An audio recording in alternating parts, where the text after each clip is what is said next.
तो ये वाला ट्रेलर देखकर मुझे भी लगा था कि ये हंसने हंसाने वाला होगा, लेकिन इस ट्रेलर में डेडपूल को काफ़ी सीरियस मूड में दिखाया गया है। और ये ट्रेलर वुल्वरीन की लाइफ से काफ़ी कनेक्ट होती है और वुल्वरीन के कुछ पुराने मूवीज़ के रेफरेंस भी हमें दिखाए जाते हैं इस ट्रेलर में। ये ट्रेलर मुझे पर्सनली काफ़ी अच्छा लगा क्योंकि इसमें डेडपूल को छोड़कर वुल्वरीन की लाइफ के बारे में कुछ ज़्यादा ही हमें दिखाया गया है। और इस ट्रेलर में कुछ कैमियोज भी दिखाई गई है, कुछ ऐसे कैमियोज भी है जो इस ट्रेलर को बेडेस्ट बनाती है और मेरी फेवरेट। अगर तुमने ट्रेलर देखा है तो तुमने जरूर ऐसी कैमियोज को स्पॉट किया होगा जो कि अनएक्सपेक्टेड थे। और कुछ ऐसे भी कैमियोज है जिसको मार्वल वाले अभी के लिए छुपा रहे हैं। कल ये मूवी रिलीज होने वाला है और आज मैं इसका ट्रेलर ब्रेक डाउन कर रहा हूँ। तो चलिए बिना किसी देरी के इस ट्रेलर का ब्रेक डाउन करते हैं। तो शुरू में हमें डेडपूल के कुछ वर्ड सुनाए जाते हैं जिससे सुनकर ऐसा लगता है कि डेडपूल पहली बार किसी चीज के लिए सीरियस है। बंदा अपनी फैमिली को बचाने के लिए हर कोशिश करता है, लेकिन ये वुल्वरीन के बिना अधूरा है, इसलिए वो वुल्वरीन से मदद मांगता है। डेडपूल समझता है कि वुल्वरीन हीरो है और मेन एक्समैन है जो कि वो था, लेकिन बंदे ने पता नहीं ऐसा क्या किया जिसकी वजह से उसकी पूरी दुनिया बर्बाद हो गई। तो उसके बाद हमें एक बिल्डिंग दिखाई जाती है जो कि बिल्कुल एसगार्ड की तरह दिख रहा होता है, लेकिन ये एसगार्ड के मुकाबले साइज में काफी छोटा होता है। एक्चुअल में ये एसगार्ड वॉइड में होता है जहाँ पर डिफरेंट यूनिवर्सेस के वेरिएंट्स और ऐसी चीजें एग्जिस्ट करती है। और यहाँ पर मे भी थोर भी एग्जिस्ट करता होगा क्योंकि लोकी सीजन 1 में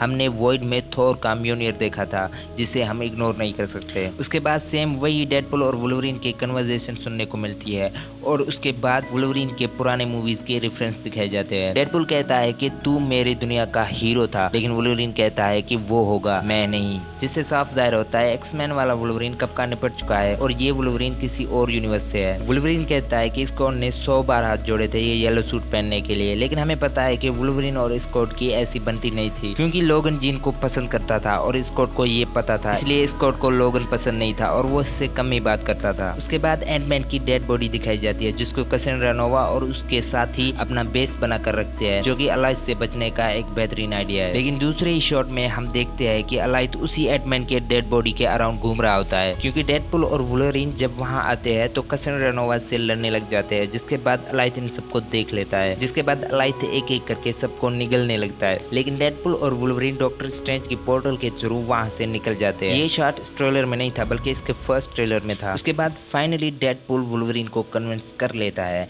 उसके बाद वेनेसा और वेड एक दूसरे को देखकर स्माइल करते हैं जो कि एक लव मोमेंट बन जाता है। फिर हमें देखने को मिलता है सैबरटूथ वर्सेस वुल्वरीन, जो कि बेडेस्ट हो सकता था अगर एक्समैन ओरिजिन्स वाला सैबरटूथ होता तो, क्योंकि ये सैबरटूथ काफी बोरिंग लग रहा है। इसके बाद कैसेंड्रा नोवा को टीवीए में कुछ करता हुआ देखते हैं जिसकी वजह से टाइमलाइंस खत्म हो रही होती है, लेकिन ये क्यों टाइमलाइंस को खत्म कर रही है इसके बारे में कोई आइडिया नहीं है, इसलिए इसको स्किप करते हैं। उसके बाद हम उसे देखते हैं जिसको पर्सनली मैं एक्सपेक्ट कर रहा था, वो है डेफन कीन का कैरेक्टर लोरा, जो लोगन मूवी में काफी छा रही थी। मेरे ख्याल से ये लोरा लोगन के ही टाइमलाइन से होगा क्योंकि वो लोगन से कहती है कि तुम पहले गलत थे लेकिन बाद में सही हो गए, पर ये लोगन को डैड नहीं बोलती बल्कि उसे लोगन पुकारती है और इसके बारे में मैं अपनी फीकी थ्योरी नहीं बताना चाहूंगा तो बेहतर होगा। जिसके बाद हम लेडी पूल को देखते हैं और उसके पीछे काफी और भी डेडपूल होते हैं जो कि अलग अलग यूनिवर्स से होती है और ये वाला सीन काफी बैडेस होने वाला है जिसकी वजह से मैं पर्सनली इसका इंतजार कर रहा हूँ। उसके बाद हमें बड़ा हिंट मिलता है स्पाइडरमैन को लेकर। जब डेडपूल स्पाइडरमैन की तरह शूट कर रहा होता है तो मुझे लगता है डेडपूल स्पाइडरमैन से या तो मिला होगा या वो अभी स्पाइडरमैन से मिलने जा रहे हैं, तो हो सकता है इसमें स्पाइडरमैन का भी कैमियो हो। तो काफी सारी ऐसी चीजें हैं जो कि हमें नहीं बताई गई है। तो इस मूवी के बारे में तुम्हारी क्या ओपिनियन है कमेंट्स में जरूर शेयर करना। तो चलिए मिलते हैं एक अगले नए वीडियो में।